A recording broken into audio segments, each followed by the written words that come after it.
All right. Hey, everyone. Welcome back. I know a lot of you out there, just like me, are always trying to find ways to, make those mornings work better. Yeah. And we found this really cool guide all about morning habits that can negatively impact your day.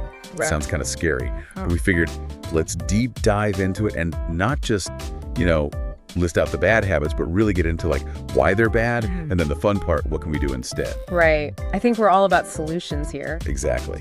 So let's start with something I think we're all guilty of at some point. Hitting that snooze button.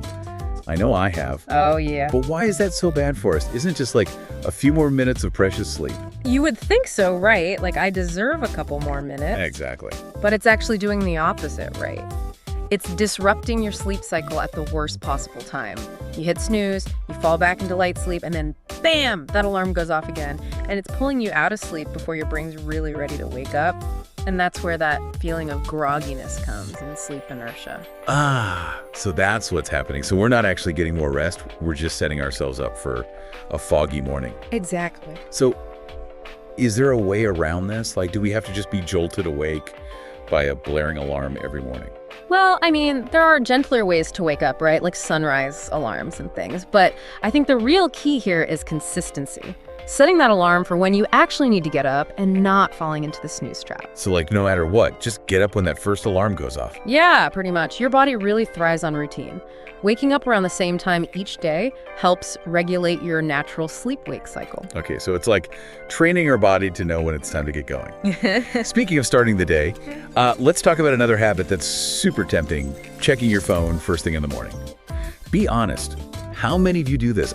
It's so easy to just scroll through emails or social media, before even getting out of bed. It's so easy, right? It's almost automatic at this point. Yeah. But it puts you in this reactive mode immediately.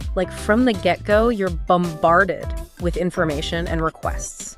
You're not even giving yourself a chance to breathe and just be present. That's such a good point. It's we're letting the outside world dictate our mood before we even have a chance to, just wake up and feel how we're feeling. Right. So what can we do instead? Should we just throw our phones out the window?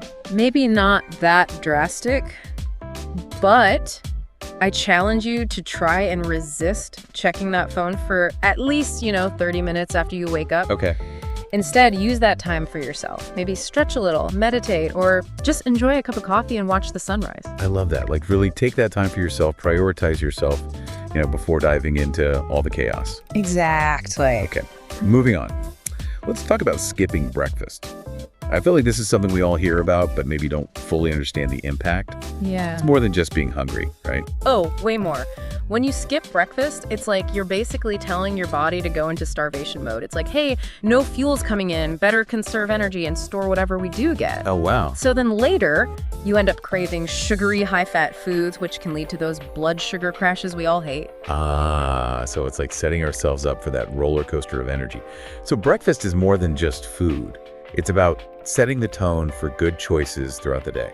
Absolutely. And it doesn't have to be anything crazy complicated. Right. Even some yogurt with fruit or a piece of toast with avocado can make a difference. Okay, that sounds manageable. Yeah, super easy. Now, let's paint a picture here. It's morning, you're rushing around, clothes are flying everywhere, you can't find your keys. Oh, yeah.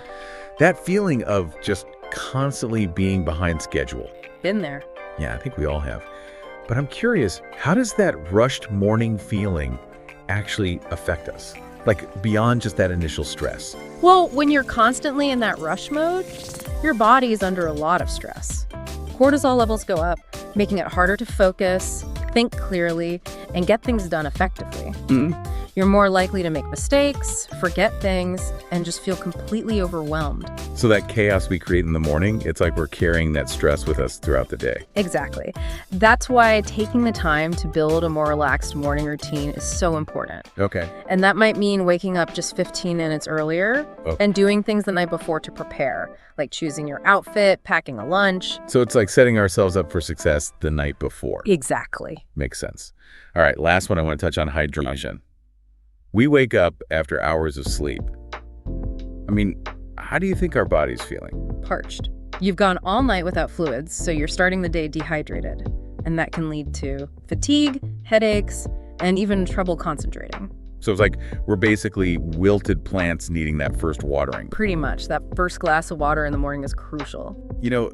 I've always known hydration is important, but I never really connected it to that morning brain fog. Right. Like maybe all those times I was struggling to focus is partly because I was dehydrated. It's definitely a possibility. Our brains are mostly water, so even a little bit of dehydration can affect how well we think. Wow, a simple glass of water can make a huge difference.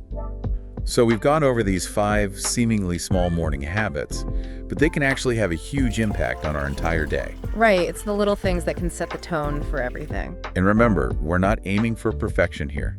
It's about finding those small, sustainable changes that work for you. So, think about it.